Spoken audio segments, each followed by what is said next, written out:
Et salut l'élite. Bon, j'espère que vous allez bien. Donc ce soir, j'aimerais vous parler d'un sujet qui m'intéresse tout particulièrement et qui pour moi me semble être très pertinent par rapport à notre approche, qu'on soit autonomiste, prévoyant, survivaliste, etc. Voilà, après le nom, on s'en fout. Pour moi, c'est à peu près les mêmes choses, hein. C'est la même approche et le même but final à peu près, plus ou moins. Et j'aimerais qu'on parle de résilience industrielle. Hem, bon, vous le remarquez, hein, je suis pas quelqu'un de relativement vieux. J'ai grandi avec internet. J'ai connu en fait le début de la démocratisation d'internet, les cybercafés, les Wi-Fi, c'était vraiment une grande époque et hem et là, ça fait quelques années, donc voilà, j'ai baigné là-dedans en plus d'autres milieux, le milieu d'internet, le monde d'internet, hem, m'a suivi durant toute mon évolution.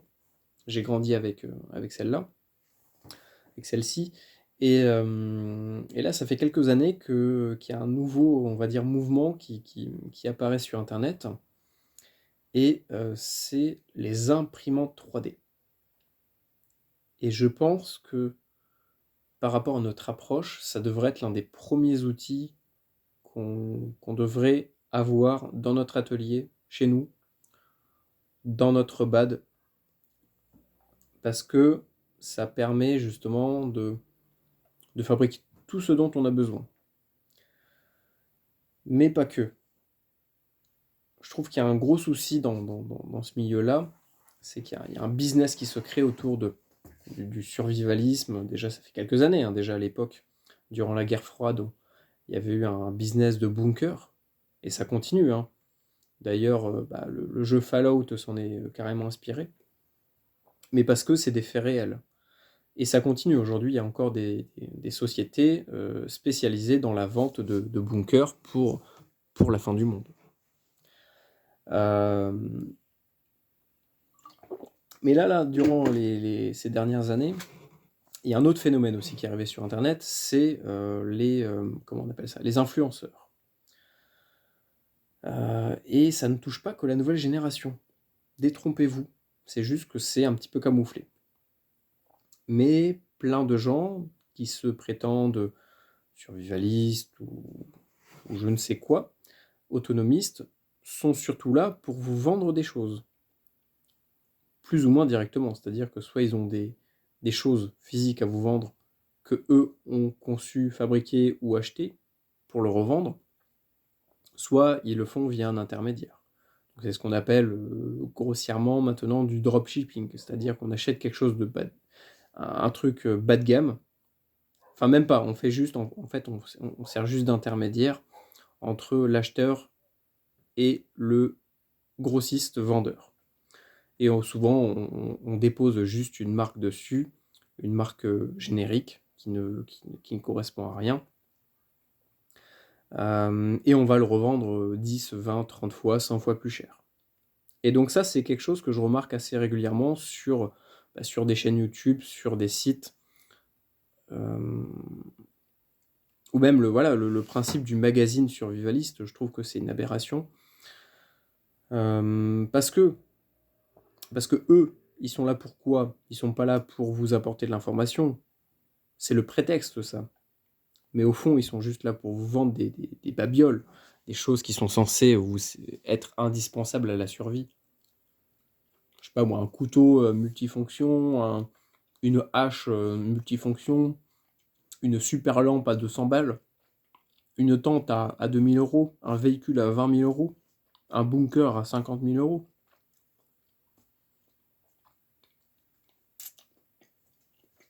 Et ça, je pense que c'est un gros souci parce que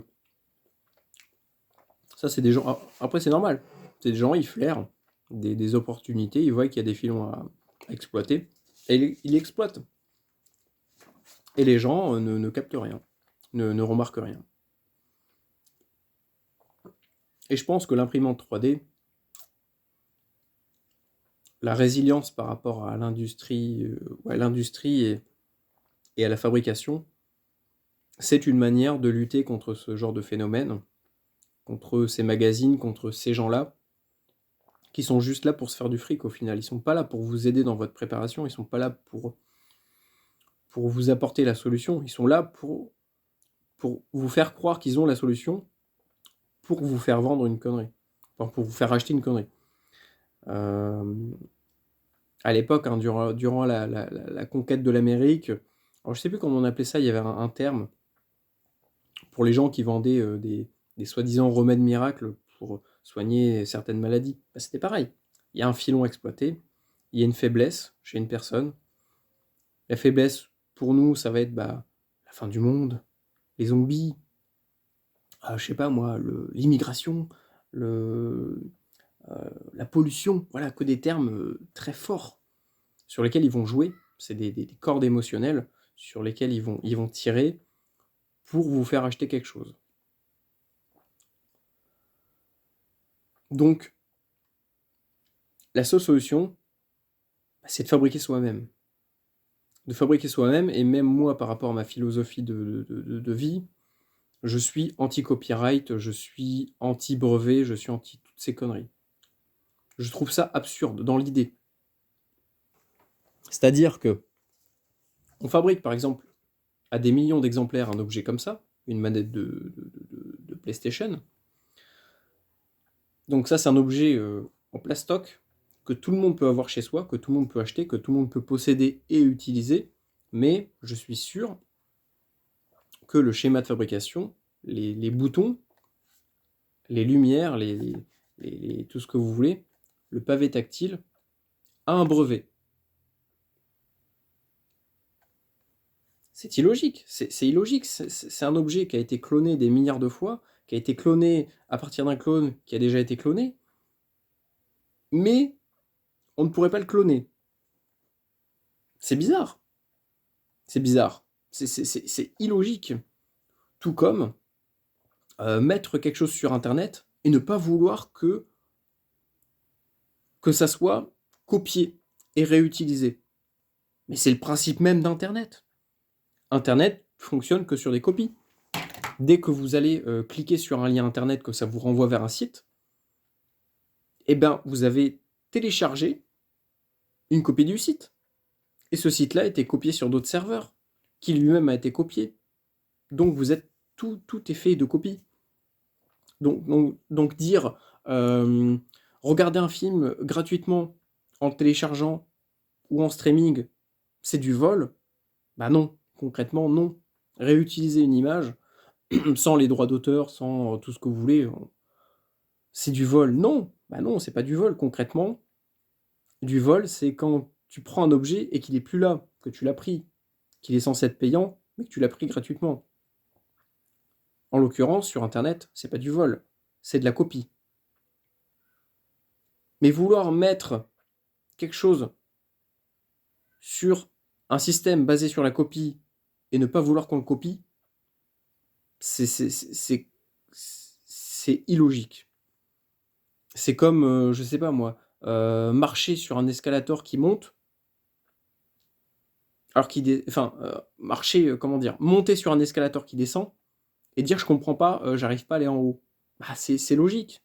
Enfin, c'est toi qui es pas logique. Il suffit juste de regarder le sens de l'escalator pour comprendre que t'es pas dans le bon sens. Bah là, c'est exactement pareil.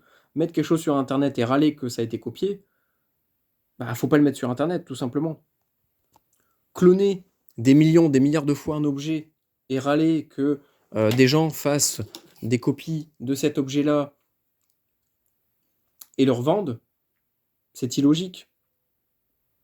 Donc dans ces cas-là, faites des objets uniques que les gens... Bah non, encore une fois, en fait, toute notre vie, tout est basé, tout notre monde est basé sur de la copie. Tout ce qu'on touche, c'est une copie.